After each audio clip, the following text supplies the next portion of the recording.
Welcome to Paddling Adventures Radio. I'm Sean Rowley, and with me is Derek Specht. Hello. Derek, we're back. Good day, sir. Yes, we both went camping. You did much more extensive than I did. Yeah, you were supposed to do a hike, but you didn't.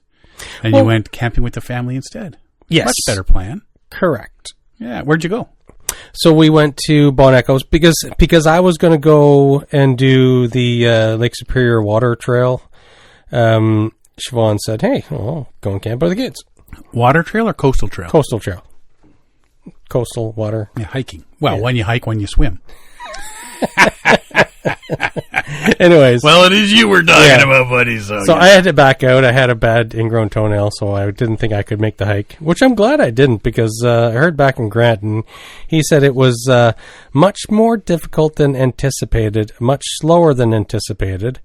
One of the guys slipped and fell a bunch of times, and it's like, Oh, he would have given you a run for the money. Yeah. They would have been taking bets who's going to fall more. In the end, my toe wasn't a problem last week, so I could have gone, but I didn't want to risk it. Yeah. Didn't want to risk having to exit halfway through and whatever. So, in the end, it was probably a good choice, just because I didn't know what my toe was going to do. But so then I just joined the family. We went to Bon Echo. Excellent. Yeah, it was nice. It was cold. So cold. Don't even get me started. We hadn't anticipated cold weather, right? Yeah. And so I remember waking up middle of the night a bunch of times just shivering and shaking. I had a very, very light summer bag. Oh, no, not this time of year, man. You got to take something warmer. Yeah, I was wearing all my clothes and trying to stay warm. The kids, they had warmer bags and plus their little furnaces anyways. Yeah. So... You know what? It's funny because I'll talk about our trip to Temagami, but this is the time of year I start taking like a light pair of gloves. And a toque. Yeah, we did that. Neck tubes, Totally gloves. forgot my toque. Oh, yeah? Totally forgot it. But you had a hoodie, right? Oh, I had a hoodie, yeah. Yeah, that'll help a little bit. Yeah, so I put that up, but I'd rather have a toque than a hoodie on. Yeah. Yeah, I had was it Sunday morning? It was kind of chilly Sunday morning. So Beckett, he has a dinosaur onesie that he likes to sleep in, and so he had the dinosaur. He had a dinosaur onesie, and he had a hoodie, and he had a toque on over. So that the dinosaur onesie had a hoodie, right? Plus he had his hoodie on, so two hoodies. Then he put a toque on over that. So there was no heat being lost from that head. He looked so silly. He didn't care though. He was cold. Was he warm? He said he was. Then who cares? He looked ridiculous. So he had a gray hoodie on, and you could see little hints of the dinosaur onesie poking out of the sleeves and poking out of the hoodie.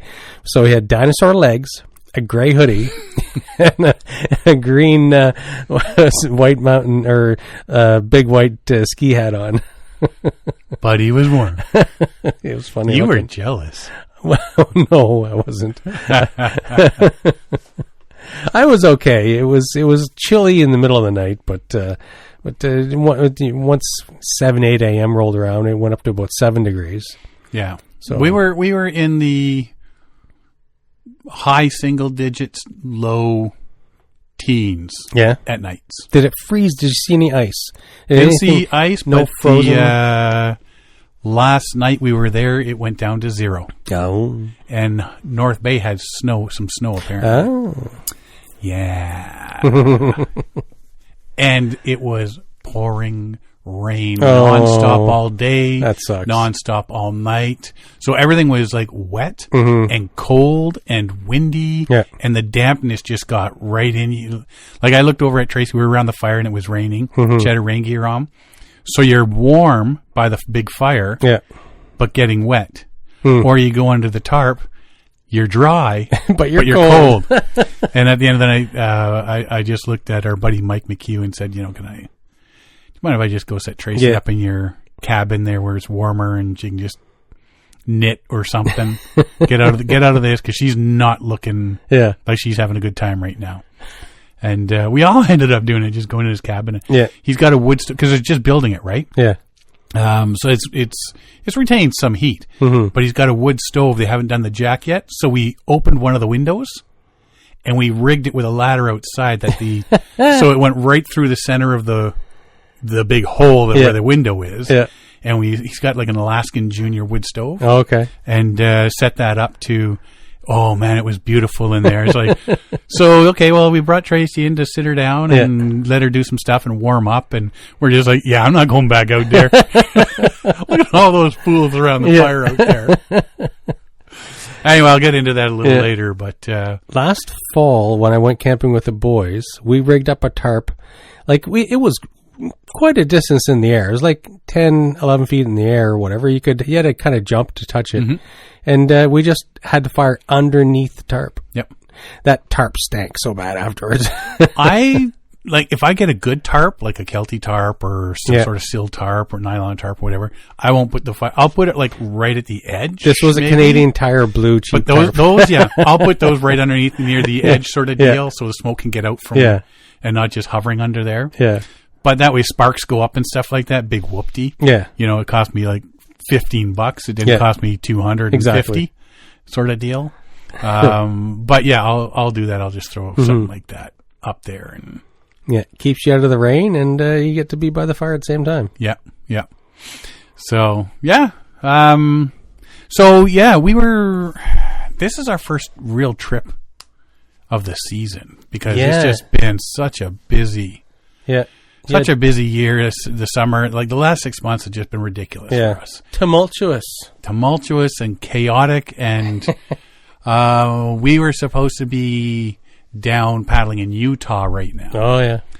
In Colorado and whatnot. But we're doing big birthday thing for Tracy and our 30th wedding anniversary is in November. So that's the big trip we were going to do. And unfortunately, the whole world exploded in our little corner of the universe and had to cancel everything. So not happy. As I said earlier, it's like for the last 6 months, I've got all my ducks in a row, and then somebody just walks up and kicks a duck. Kicked one of the ducks. And it's like, what happened? No rhyme, no reason, and it was just like that the entire time. So we decided, what we're going to do. We go up for the changing of the seasons ceremony gathering up in Temagami in September. So we're going to go up there again. Is it? Well, we might as well just do the canoe trip beforehand again. And my mom came down to watch the cats. Yeah. Son Mackenzie came to watch the dog and spend time with Grandma. And so all the animals were taken care of. And Trace and I headed up to do a nice little loop in Temagami. Right on. So you had... No, you know what? I'm not going to... I read ahead some on your trip report. I'll let you get to it organically. Ask questions in the pertinent spots. Because I'm very curious about two coincidental things that it's like, wait a sec, that's not possible. Oh, it's possible. It's me we're talking about. Anything's possible. So we were on the road at 4:20 in the morning last Sunday. And again, we were supposed to be leaving Saturday. Yeah. But things beyond our control. Somebody kicked a duck, and we didn't end up leaving till Sunday. Yeah. And I was fit to be tied at that point. But driving, we saw 3 deer in somebody's lawn around Powassan. Oh. Home of the Powassan virus, ticks. North Bay, we stopped for ice and McDonald's. We stopped at the Quickie Mart, and the Lay's truck was right next to it. So I've got a picture that shows Quickie Lay. Yes, I got him until he was an 8-year-old. Giggle, snicker. When we're leaving, we're following this car out of North Bay, heading towards Sudbury Way to Sturgeon Falls. And all of a sudden, there's 2 deer in the middle of the highway. Oh, yeah? And they're standing there. One slowly walks back the way it came. The other's standing there looking around like, dude, we're going this way. I'm walking here. Hey, I'm walking here. And finally, the second deer makes up his mind and just continues across the road.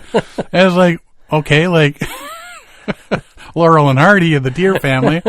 And so we boogied on after that. We were at Obabaca Lake by noon.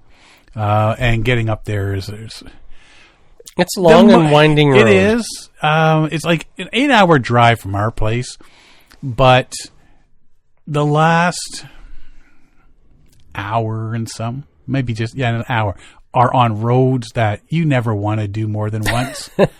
And you get in there, and then it's like, and I got to drive back. Maybe I'll just abandon my truck there. Yeah. And paddle out, hitch a ride back somewhere. We launched. We parked at Alex Matthias's place. Mm-hmm. He's a native elder up there. We were going to end up there for the gathering afterwards, so we like to park there. Yeah. Go and do our trip so that we can get back there and spend as much time with Alex and that as we can. So we chit chatted with the people. Our buddy Mike McHugh, who's with the Friends of Temagami. He showed us his new cabin that they were building and whatnot. And just after 1, we were on the water and heading south down Obabaka. It was sprinkling a little bit as we were leaving. Mm-hmm. Tailwind. Oh, okay. Yeah, you heard it right. Mm-hmm. Tailwind. That's unusual. From behind, yeah.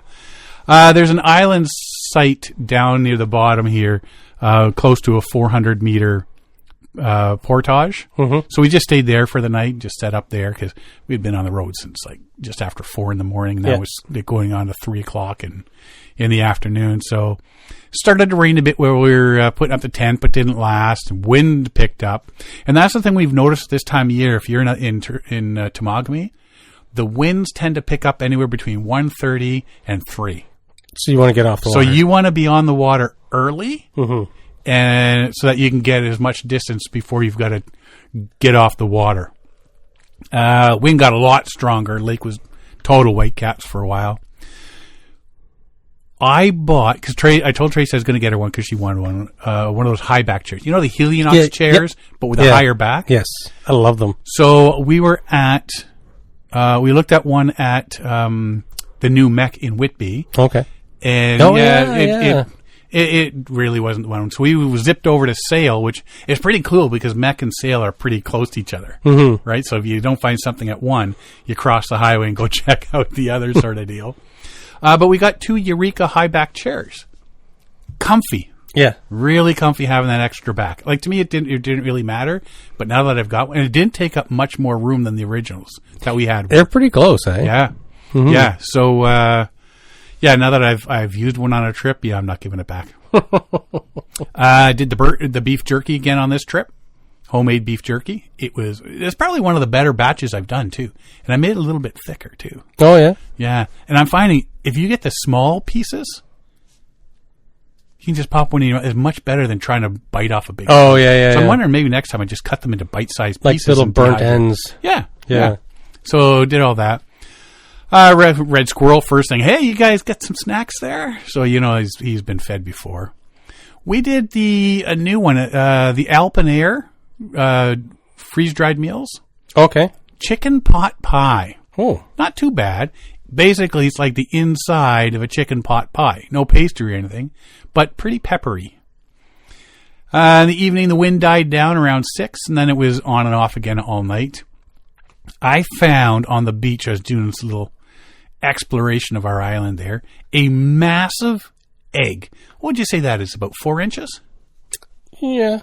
Yeah, about 4 inches long. So I did the reverse. We did the reverse Google search there. And it's a gull. Some sort of gull. I don't think it was. I think it was loon. Well, no, I don't know. Because all the rest of them gulls aren't that big. They are there.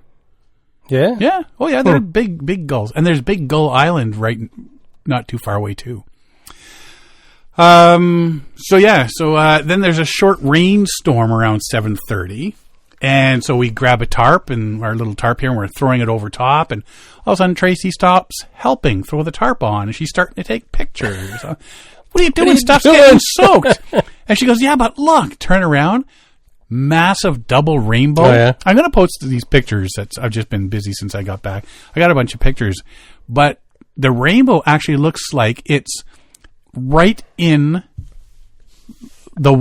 on the lake. Yeah. Like you can see the bottom of the rainbow going into the lake. So there's no floating pot of gold. So it's got to be on the bottom of the lake. It's got to be on the yeah. Right? But I wasn't going in to find out. No. Right? So even gold's not worth getting into the cold water like that. But come summer, if I get some scuba gear, I know where that gold is. Right?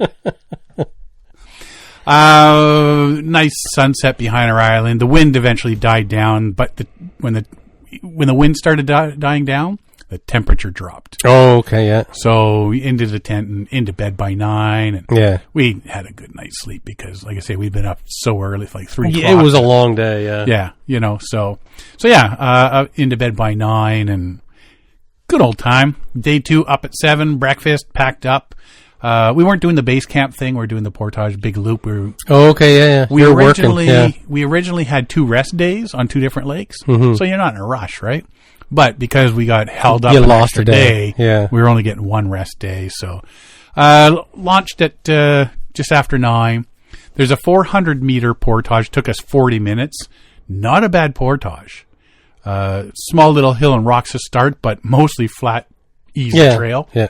Which is really nice compared to. So how well trodden was it? Is it a busy area? Is it? No, not a very busy area, but it's a used, good used portage. Yeah. Apparently just north because there's a 900. Yeah. So he said, "Do you want to do the 400 and the 100, or do you want to do the 900?" Well, obviously the 4 and 1. The 4 and 1. Yeah. Right. But apparently the 9 is like a road. Oh, okay. So super easy. Yeah. And then the 100-meter one took about 15 minutes to do. The takeout sucked. Rocks and a drop off right there sort of deal, but easy peasy. And the put in was in low water, rocky and muddy. Oh, nice. Time of year too, right? Spring, that would have been high water and filled with bugs. Yeah. So you take the mud and no bugs, or you take the high water and lots of bugs. Your choice. Yeah. We go through Obabaka Inlet, and then we go all the way up. There's a 500-meter portage going into Devil's Bay. We hit that like right at noon. Oh. So the big thing, do you have lunch and then do the portage? Or do you do the portage and then have lunch? These are the decisions that you are forced to make on a daily basis when you're on a canoe trip. When to eat lunch.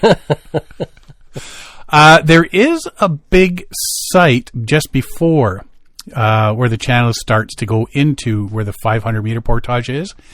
We get there and we saw this.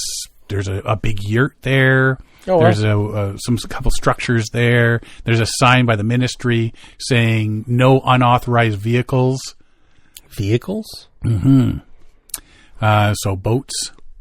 I was talking to the guys from FOT, and they're saying, it's like a language camp. So I guess from Bear Island or something, they go up there. Oh, okay, yeah. Natives go up there and use it as a language camp. So that's pretty cool. But it's marked on their map still as a big site. So. Then we did the 500 meter into Devil's Bay, where we took our lunch at the end of the portage. Good old cheese string, pepperoni sticks, granola bars, trail mix, and beef jerky. Almost 1:30, we were on our way up Devil's Bay. It had been a blue sky sunshine day with a strong breeze, mostly tailwind. Nice, again. That's so wild. A few big gusts. That never happens. Never has. So we're waiting for the other shoe to drop sort of thing. The wind kept us cooler because it was warm out. Like the sun was just beating down. There was no clouds at all. Mm-hmm. Full on sun coming down, but that cool wind. Yeah. Perfect. Perfect day. But then just after 1, the clouds start rolling in. When you go up Devil's Bay, you're in Lake Temagami.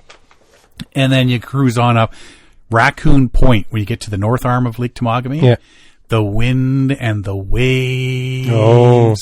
So Raccoon Point is totally wide open. Yeah. Everybody, that's a really nice spot. Sure. Maybe in the summer when there's no wind. Yeah. Or, it's nice enough wind just to cool you off sort of deal. But so they have it on the map here. I saw somewhere Raccoon Junior is next to it. Oh, okay. Right? So we cut across, and there are big swells coming through. And it's like, okay, we'll tack into them, turn them back in, and, zigzag across to this point. We're halfway there. Somebody's got a big structure set up there. They got a generator going. Oh, wow.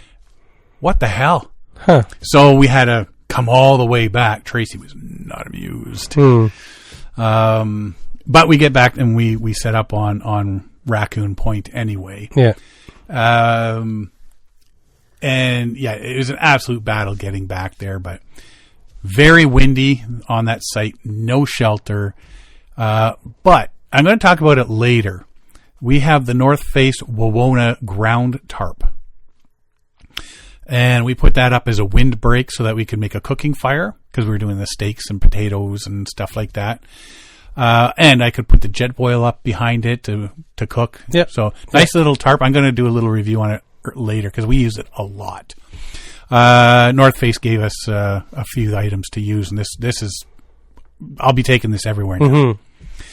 When it rained the day before, when Tracy stopped helping and started taking photos, yeah. I just grabbed that and threw it over. Yeah, keep things dry. Perfect. Absolutely perfect. And very handy. Packs up small, the whole deal. So we did the steak, potatoes, peppers, and onions. I bought the jet boil. Yeah. If you're doing the water, now here's something I didn't know about the jet boil. Said, that's going to be perfect. We can do 2 oatmeals, 2 coffees, and that jet boil every morning. But when you look, because we got the jet boil flash, there's a line halfway up. Don't fill beyond this point. Yeah, what the hell is that? I always fill past the point. It's so it doesn't boil over. No, so you know what I do? I keep an eye on it, and when I see it starting to really start to boil, I turn it off. Yeah. I mean, it boils so fast anyway. But it's like, that gets us our oatmeal and our thingy and that. Are you using filtered water? Yeah. Oh, yeah. I always use filtered water, even when I know it's going to boil for a while. The only reason I said that is because, like, if it was like, sometimes I just take away from the lake, so then I'll let it boil for a minute or two, right? Yeah, isn't it supposed to be a 2-minute rolling boil? 2-minute rolling boil. But if you're gonna, since I overfill it because the jet boil is so small, I end up just like, I'm going to use filtered water, and then I don't have to boil it. I just have to watch the bubbles form, and that's hot enough for me. Right. But I bought the adapter you can put on there, so you can put a pot on it. Put a pot on. I got the same adapter. I had it on like very low, and stuff was burning so fast. Oh yeah. I was like, it's not a good simmer. I just took the pot off and I put it right on the grill next to the steaks. Cooked so much better. Yeah.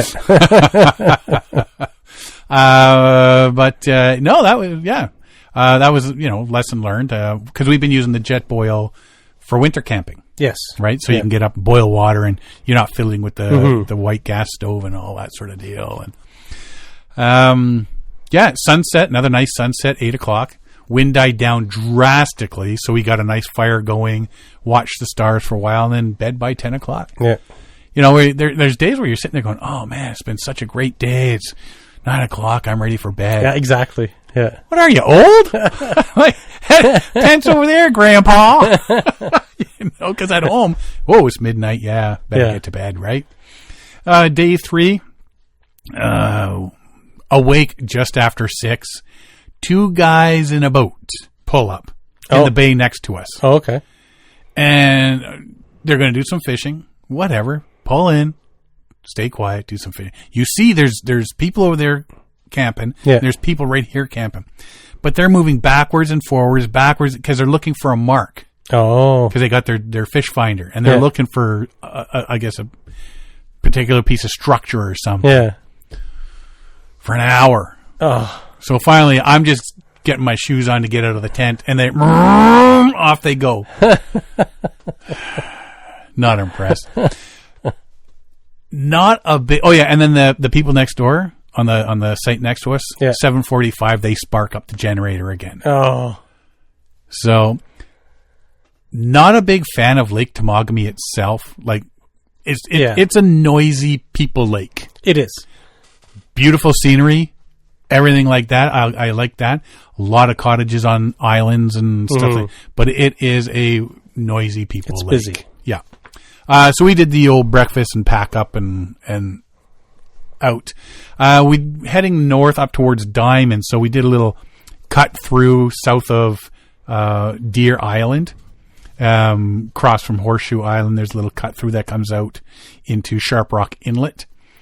So we zipped across through there, up into Sharp Rock Inlet, and there's that massive 100-meter portage. But this thing, you come out, there's a dock, what used to be a dock, pull right out on shore, easy peasy. You cross a road, there's a squirrel, Red Squirrel Road is there. So you just cross that, but then there's these rocks there sort of thing cut into the bank that you got to go down, and then some boulders until you get to the put in.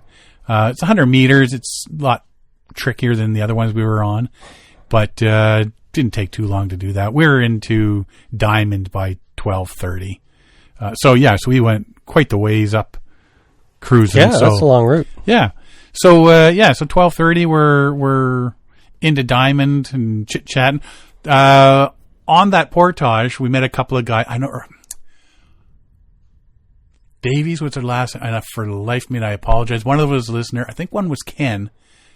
And I'm going up there. Oh, remind me to put their names into my journal here, because I have the journal I do on my phone. Yeah.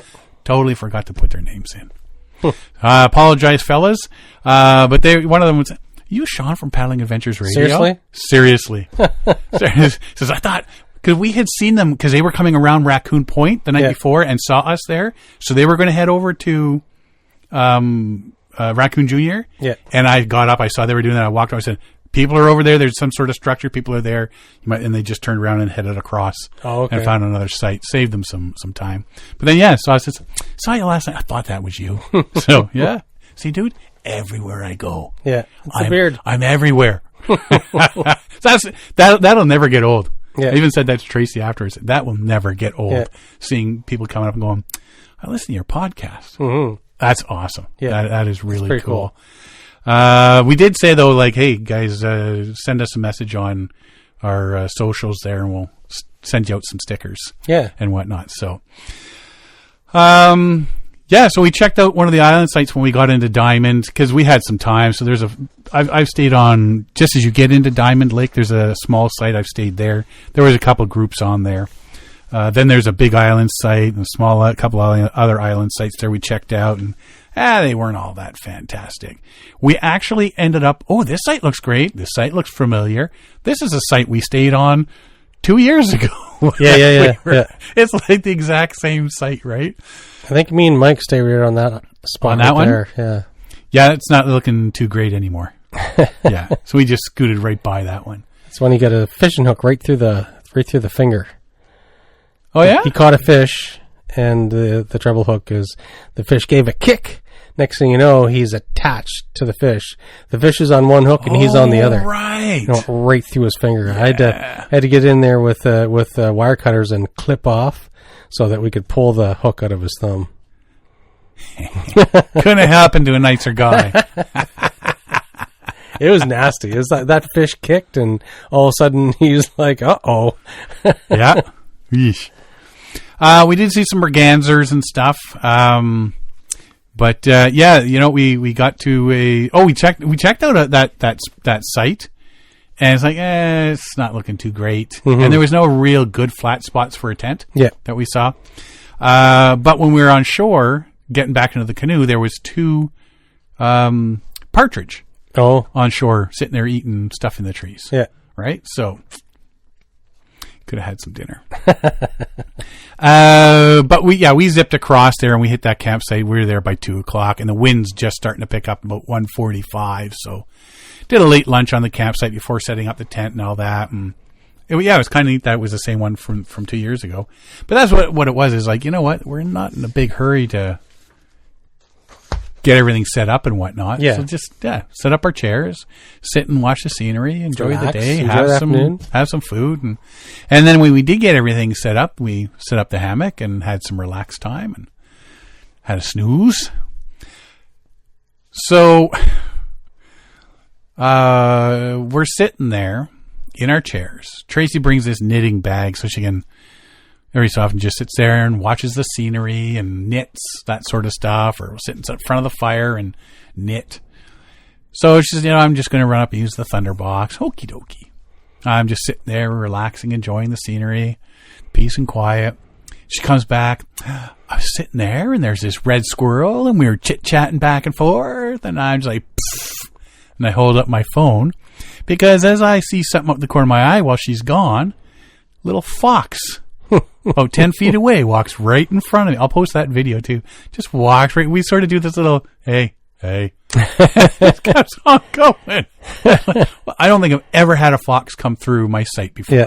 That was pretty cool. So, and of course, so I just had a one-upper on that one. We did chicken and rice over the fire. We get those rice, the microwavable rice. Yes. I will put those. I will empty that into a small pot and then put some water in the bottom and throw that on the grill. Yeah. And then you stir it, but you can see the water starts boiling, and you just keep mixing it. Steams the rice. But it makes like a sauce, right? So then, it heats up. You get your chicken, you get your rice. Really easy. Again, bed about 9:30. So the wood was hard to burn. Oh yeah. Yeah. I think there was some of it was wet. Some of it there was a pile of it sitting there. Some of it looked new, like greenish. Yeah. So somebody went to town, but day 4 was the rest day. Awake at 7, up at 8. Tracy slept until 8:30. Just a lazy puttering day. We did brunch at 11:30, 12:30, back in the hammock. It was a windy day, so it was a perfect day. The wind blew all day. Oh, yeah? Yeah, and it would have been a headwind. So it was a perfect day to just do a 100% downtime. Didn't do anything. Went and collected some firewood. Went to use Thunderbox. Jumped in the hammock for a while. Sat in the chair and watched the world go by. Sometimes you just have to do that. So we're talking about animals and stuff like that. We'd seen red squirrels, fox, chipmunks, eagles. The eagle right in the tree on our side again. Blue jays, deer, chickadees, lots of small birds, ravens, ducks, mergansers, bugs like crickets, spiders, bees, dragonflies. Some I have pine sawyers, beetles. Some I have no idea what they were. What about mosquitoes? How were they? Non-existent, pretty much. Horseflies? Non-existent. Nice. Yep. Right on. Up until the end.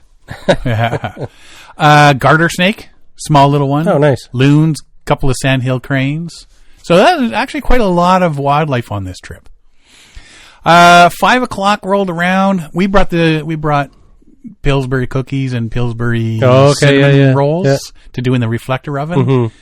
I also brought a Tupperware container, empty, threw it in the food barrel, because 5 o'clock, you got a fire going, got some nice hot coals and stuff going. We made the cookies, set them on a plate to cool. Then we made the cinnamon buns. We ate the cinnamon buns. After dinner. Yeah. But we put the cookies in the empty Tupperware container and put them back in the ones that would fit, except for I think 2. Put them back in the barrel. So the next day we had cookies, fresh cookies, right? Yeah. So rather than having all of a sudden you had to get the fire going again and get out the reflector oven, and cookies are about 10 minutes in the oven, but out there it's 20 to 25 minutes per pan. Yeah. And we did 2 pans? 2 pans. Yeah. Cinnamon rolls is supposed to be like 18 minutes. It took 30, 35 minutes out there. Oh, wow. So not that much long, but if you're just sitting there enjoying your... Yeah, it doesn't matter. So they're cooking while you're eating your dinner sort of thing. We did the Happy Yak Mom's dried tomato and Parmesan cheese macaroni. Vegetarian, apparently, dish. Yep. Take it or leave it. Yeah. Sat around the fire for a few hours, and we headed to the bed at 10:15. So late. 45 minutes later than normal. Wow, we were living large. That it was probably all the sugar from the cinnamon buns, right? Day 5, we're up at 7. Beautiful sunrise. Water was fairly calm with a small breeze, so it was going to be another one of those sunny days with a breeze just enough to keep you cool. Breakfast pack up, launch by 9. There's 2, these 2 into Wakimika Lake. out of Diamond. We've done before, and it took us a long time to do. I wasn't looking forward to these two. Now, one is fairly easy-ish if you are a taller person that can use rocks like stairs and whatnot. If you are a shorter type person, not as easy. So there's a first 400 meter that goes into Lane Lake. Isn't there a waterfall down there at that end of Diamond Lake? Not that I saw. Anyway. Yeah. So yeah, that one wasn't too bad. We figured that one out easy. We were there like at 11, just after 11. Stinky, sinking mud. Bit of a fight to get to the unload point. So basically it's like, okay, I will get as close as I can. I will get out, walk through the muck with the rope in hand, and then pull the boat in. Yeah. And then you can get out. And we will get all the gear out, put it up in the top, and then my shoes were just right up to my shins almost. They met a couple of dogs, Belgian Malinois, really beautiful dogs. Oh yeah, a big dog. About the same size as Athena, maybe a little bit bigger. Mm-hmm. But yeah, really nice dogs though. Ben and Anita. We met them there they were just ahead of us, and we would meet them a dozen times afterwards. And we met them saw them at the gathering as well. Lots of rocks to climb up and down and around and all that sort of stuff. Got our gear to the end. We're in no hurry because you don't want to be fighting back and forth on these portages with people, pass sort of deal. So at the end of the first one, they headed out to the next one, which you can see the next portage just down the lake, right? It's like another 400 meters down the lake, if that. So we decided that we're going to just filter a bit more water and have our lunch there. And then we get into the next portage sort of deal. Warmest day of the trip so far. Oh, okay. Right. You can tell it was getting hotter, and you're sweating by the time you get to the end of the portage. So we're at the other 400 meter portage into Pencil Lake at just after 1, and we met them again there at the end of at the portage. Chatted for a while, and they headed down. We loaded up and headed down after them. Pencil Lake, there is the headwind coming at us, starting to pick up. The wind was starting to pick up. It's like figure, okay, well, it's straight, not too bad, but. Okay, so I just skipped a part here. The portage into Pencil, that last 400 meters, it's about, when you're leaving Lane, it's about 100 meters uphill, but not steep uphill. It's like that dome rock. Oh, yeah. Right? Yeah. So you're going up there for about 100 meters. Then there's a 100-meter dirt road.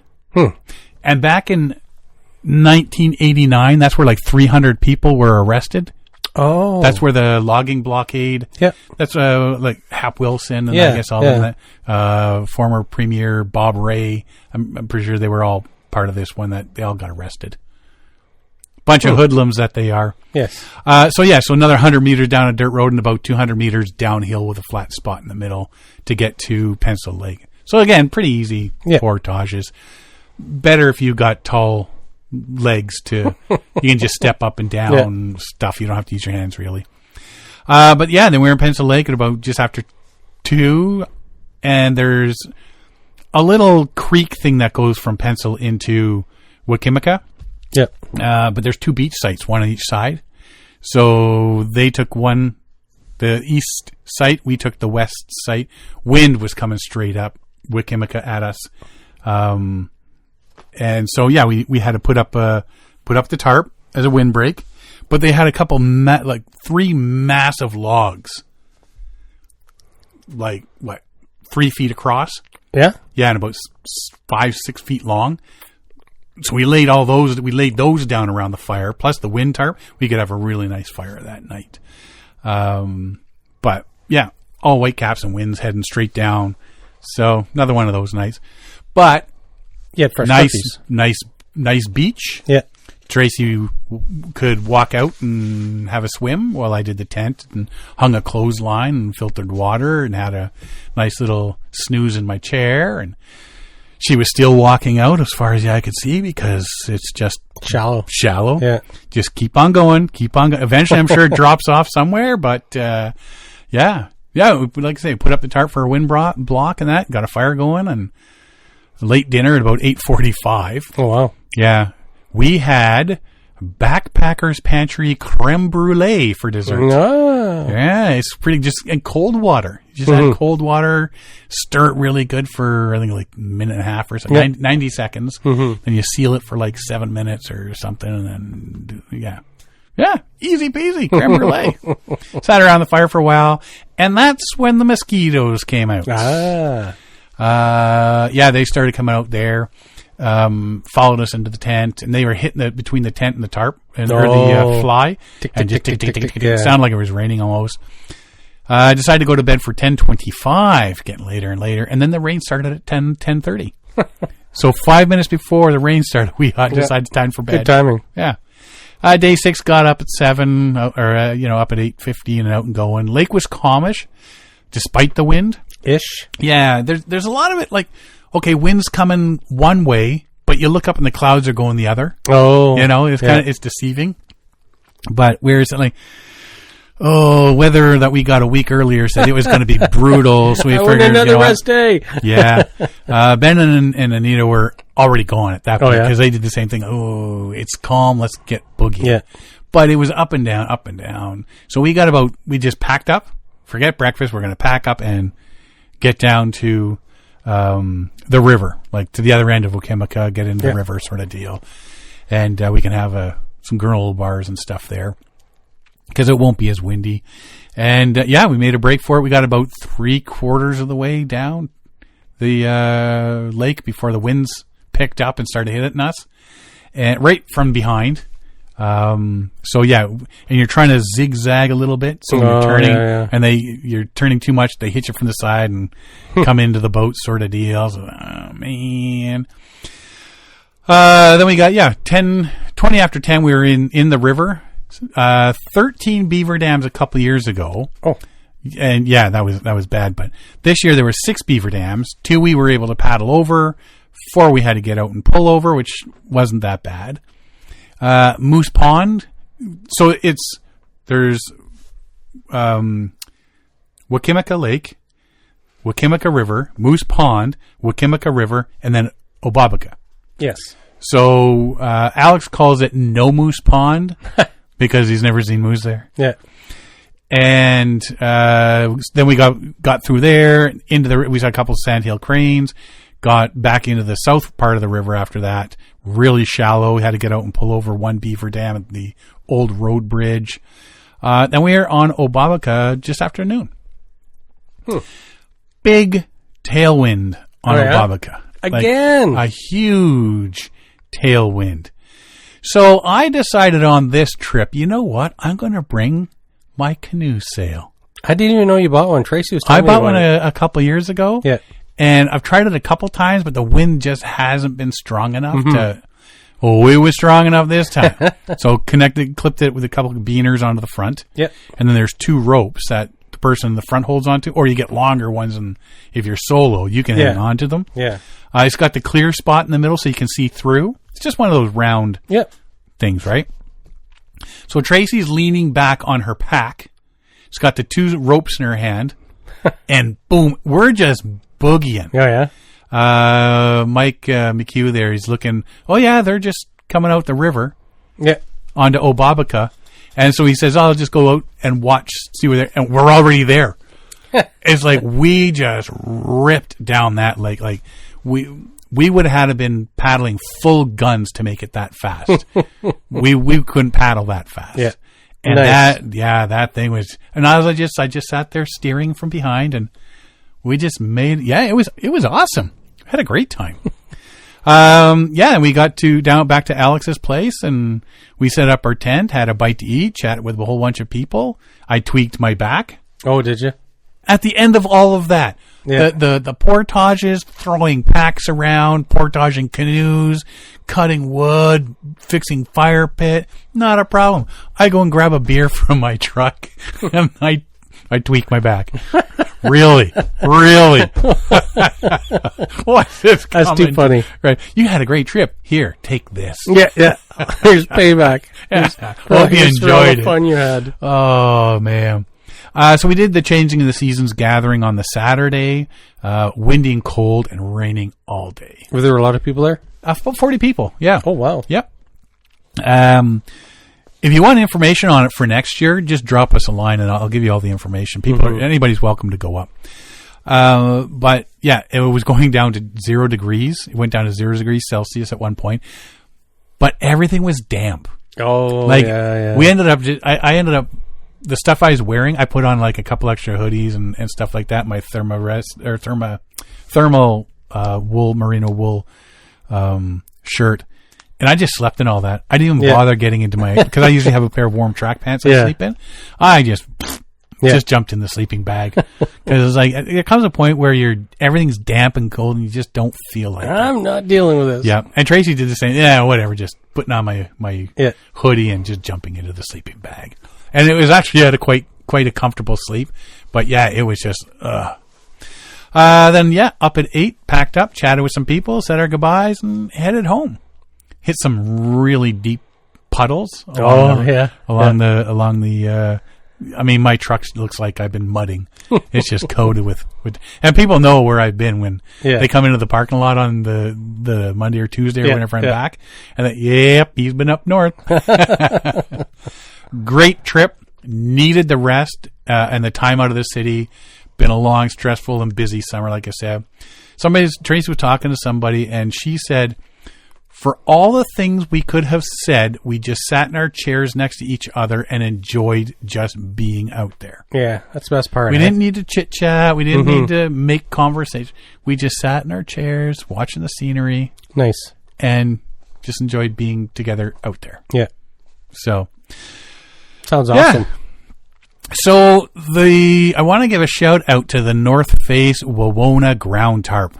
It's an all-purpose tarp that can be used as a picnic blanket, tablecloth, car seat cover, or virtually anything else you can think of. Oh, speaking of car seat cover, I've got that fleece sheep wool looking heavy duty blanket that I put in the back of the truck. Yeah.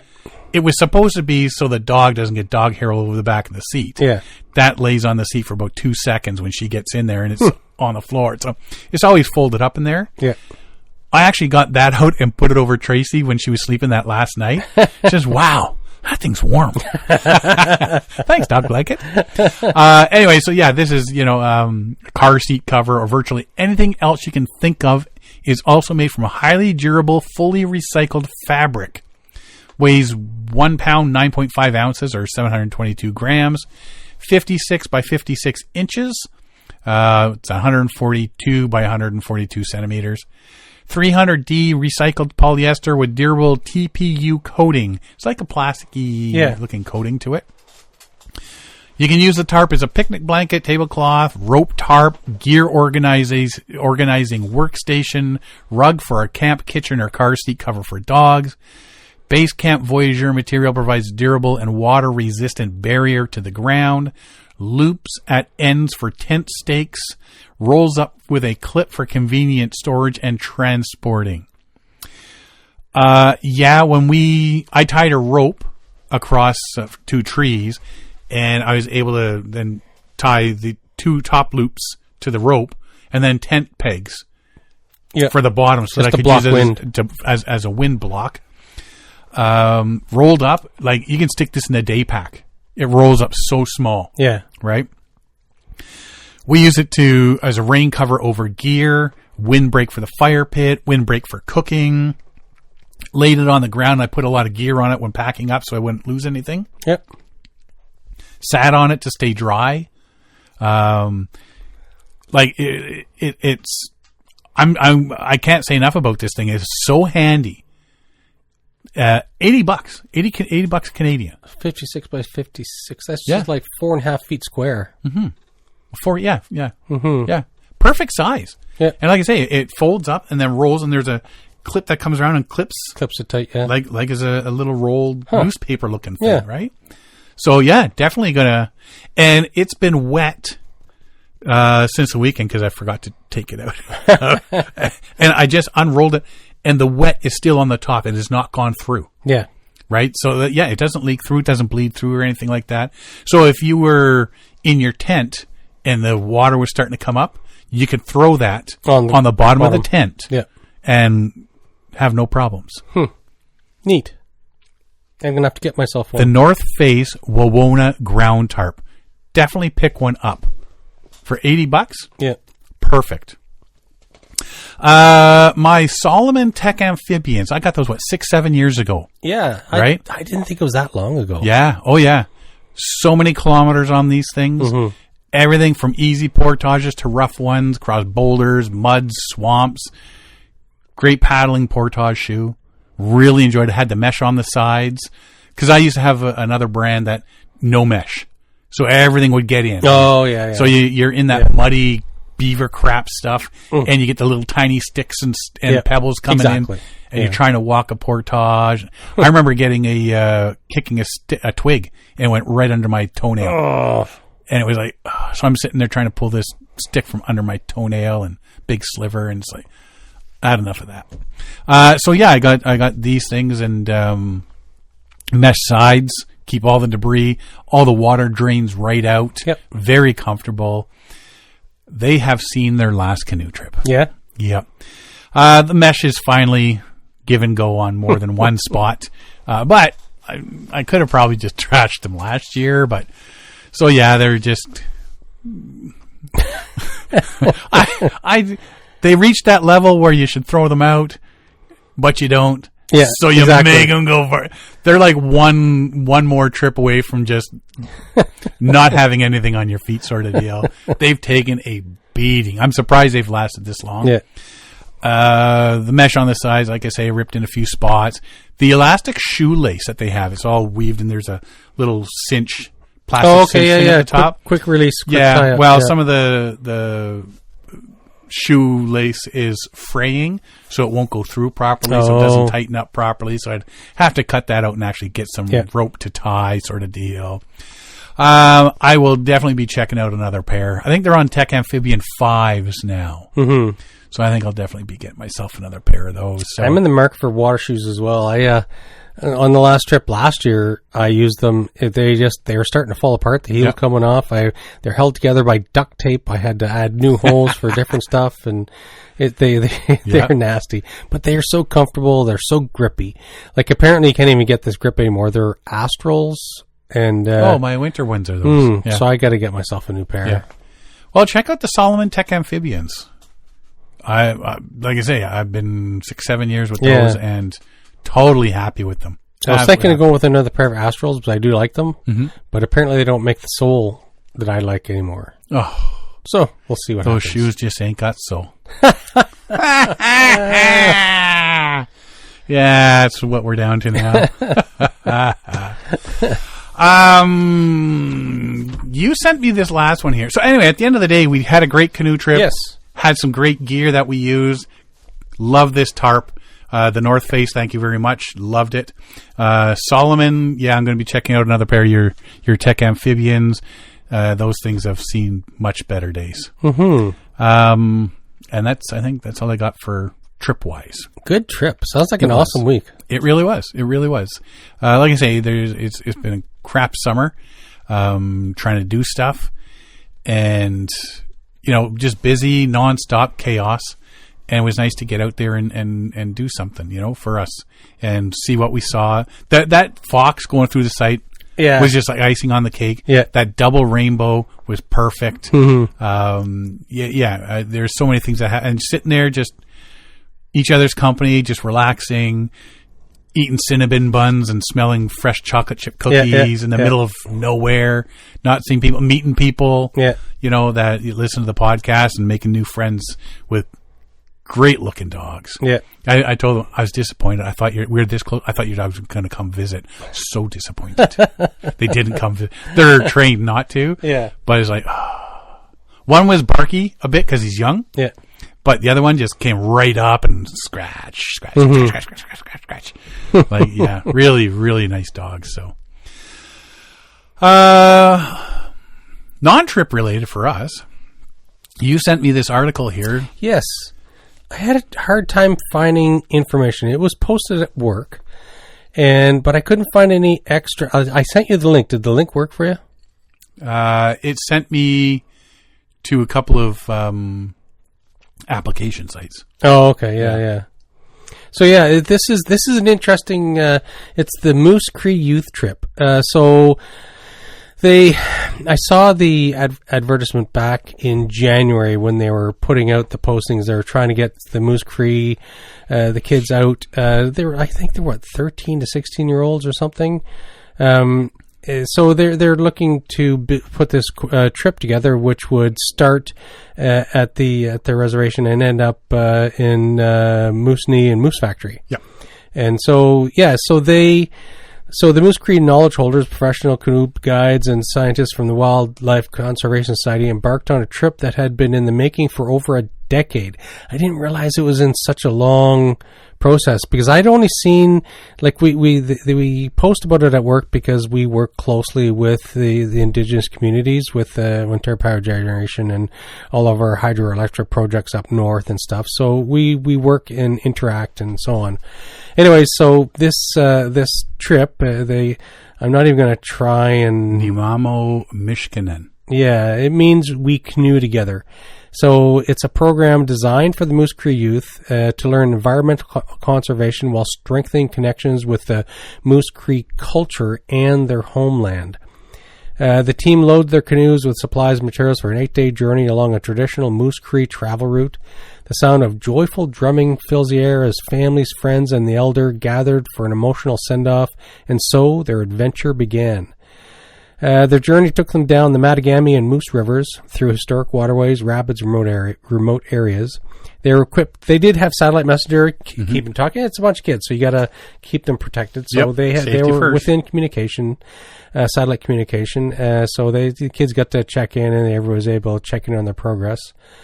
On the first day of paddling, they covered about 20 kilometers. Pretty good for a group of youth, right? Mm-hmm. They fished, they paddled, they enjoyed fish fry for breakfast, resumed the journey from the Kipling generating station to the lower Mattagami River and headed north along the Mattagami River. Each night they camped along the river, sharing stories and songs accompanied by the beat of the drums. Each morning they began their day with a poem. As the journey progressed, the team successfully navigated Grand Rapids and Long Rapids on the Mattagami River. Halfway through the trip, they reached the Moose River, where they paddled along larger and slower waters. They passed the Moose River crossing, an important landmark for their journey. As they paddled closer to the finish line, they faced a new challenge. Strong headwinds made the paddling difficult. However, the team persevered and made it through safely. On August 20th, their incredible journey of 200-kilometer adventure came to an end at the Cree Cultural Interpretive Center and Moose Factory. They were greeted by family, friends, and well-wishers at an arrival party. OPG proudly attended the send-off, and the OPG was honored to support them as they navigated the historic waterways. It's interesting, and it's nice to see that they are, after all of the previous issues, they're trying to get their culture back, trying to re-embrace their cultures, and it's amazing to see that they're getting the youth out and participating in these things. Yep. You have to. Exactly, yeah. When they're talking about the Moose River crossing there, that's where Scott and I started our trip a couple years back. You started at the Moose River crossing? Yeah, we took the Polar Bear Express there, and they dropped us off right there. And it's a big bridge that goes over the Moose River. And we started from there and did a little dipsy-doodle on up. And I've been talking with people at work, and we're looking at doing pretty much exactly what this group did, starting at the Mattagami and down to the Moose. And so we're trying to. There's a section there by I think it's the hydroelectric project that they mentioned, where below the hydroelectric there's like 10 kilometers of rocky, rough rapids that you'd have to portage around. Because I want to start up higher, I want to do this route, but it's a tough route because of that one section. Right. One section. So maybe because you can take the train and they can drop you pretty much anywhere along the route. But so maybe just down below the rapids. I'm trying to get some sort of trip together with a bunch of guys at work, but we'll see. It's an easy trip if you avoid those rapids. Well, I mean, even still, I mean, if you get dropped off at Moose River Crossing, you can get up to Moose Knee in a few days. Yep. Oh, easy, yeah. Way exactly. easy, right? And depending on the time of year you go, I mean, there is the one big rapid there, but we went down it in October. Yeah. Backwards. Yeah, and because the water's not as crazy, like it's not spring flow. But there's some shallow spots you got to watch out for, and rocks, and don't take your brand new canoe down there. Yeah. Just saying. So I thought I wanted to share this because it was we had been talking about it at work, and with our Indigenous relations that we are participating in. So it was very neat to see them participate in this trip. Mm-hmm. Cool. Mm-hmm. You got anything else? So you were talking about animals. Aminals, yep. So I thought it was weird because it's so late in the season, you don't expect to see adolescent squirrels and chipmunks and stuff. Right. So I'm wondering if anybody is familiar with the Bon Echo area, because that's where we were on the weekend. Like they were the smallest and tiniest red squirrels and the tiniest little chipmunks around the campground. I just thought it was so late in the year. How are they? We had this conversation earlier this evening. Yeah. So there was an incident with bunnies in our backyard earlier this summer. And then just a couple days before we left, we noticed there was a second clutch of baby bunnies in one of our plant pots. Born late in the season. Oh.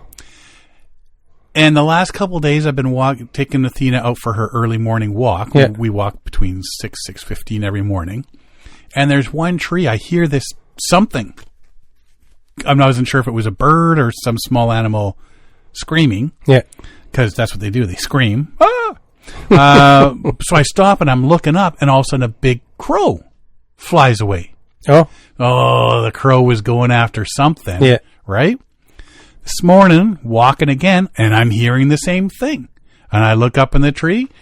One crow goes one way. One crow goes another. Crow's nest? There's a crow's nest with a baby crow in it. This late really in the late season. in the season. Yeah.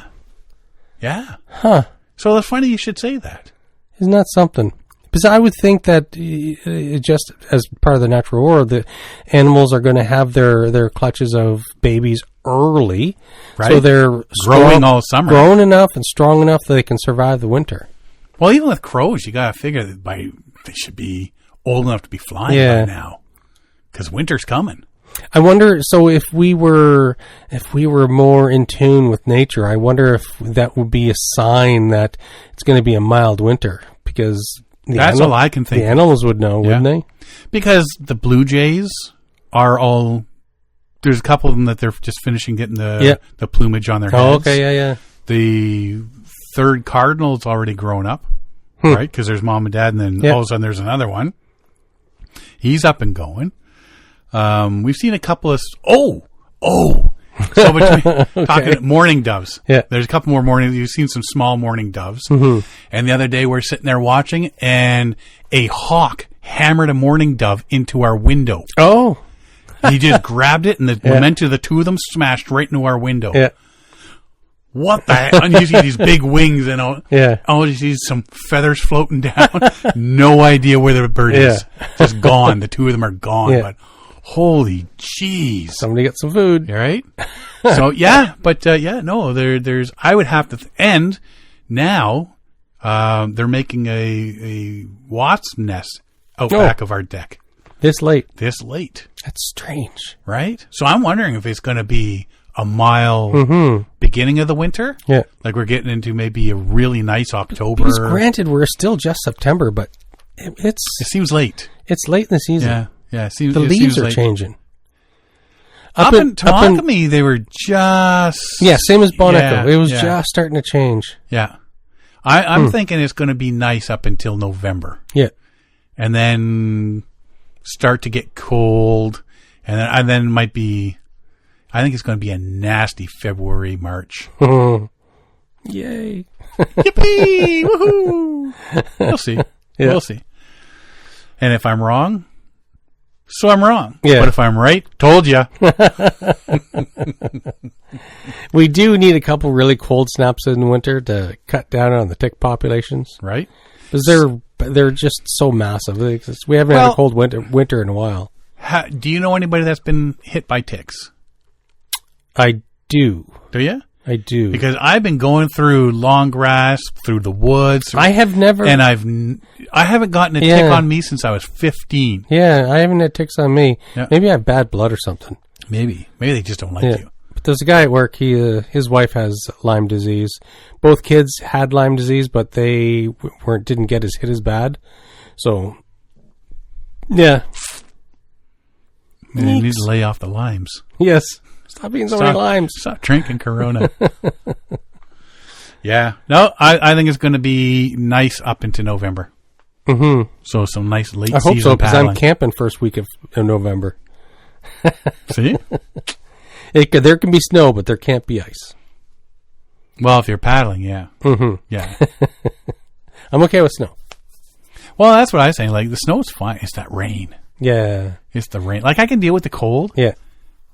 Or I can deal with the rain. Yeah. But when you get cold and rain like non-stop rain, it just settles right in your bones, right? Yeah. And if you're on a canoe trip and there's nowhere to go in and just like sit beside a fire pit or a fire stove or something, eventually you're just like, you know what? I've had enough of this crap. Yeah. I've had enough. Mr. Scott, beam me up. All right. Well, that's all I've got. That's all I got. Alrighty. Well, if you want to find out more about us, you can find us at paddlingadventuresradio.com. We're on Facebook, Instagram, and YouTube. You can download or stream our episodes on iTunes, Apple Podcasts, Spotify, Podbean, iHeartRadio, Player FM, and all your favorite podcast downloading sites. Or you can just go to the episode page at paddlingadventuresradio.com and stream or download all our episodes there. Big apologies on our behalf. I don't know what ghost in the system happened. Yeah, everything was all ready to go, and I went into their system when I got back on Monday, and it said it should have gone, and it didn't. So it didn't go anywheres? Nope. Everything else with it went. Well, when YouTube put up. Yeah. It went up on YouTube. Yeah. All our banners and everything went up saying, hey, it's up now. Yeah. But it didn't actually upload the show. Somebody kicked another one of my ducks. Yes, exactly. That's all I'm saying. I'm going to get a shirt. Don't kick my ducks. Mike Burns reached out to me about that, and he says, hey, you didn't upload. I said, no, you got it wrong. It uploaded. Right? And so now, sorry, Mike, you're right. It didn't upload. I didn't realize. I don't listen to the podcast. Yeah. Well, we came out from our trip. Yeah. And there was like 3 or 4 people that listened to the podcast. Yeah. All of them. You didn't, there was no podcast this week. Yes, there was. No, there wasn't. Yes, there was. No, there wasn't. Oh, come on. So, yeah, it was just a matter of going in and just uploading something, and boom, it was up there. So, again, our apologies. Yeah. It's Derek's fault. If you enjoy the podcast, please share it with your friends, family, and fellow paddlers. I want to thank everybody for listening this week. I'm Sean Rowley. And I'm Derek Specht. We'll see you next time.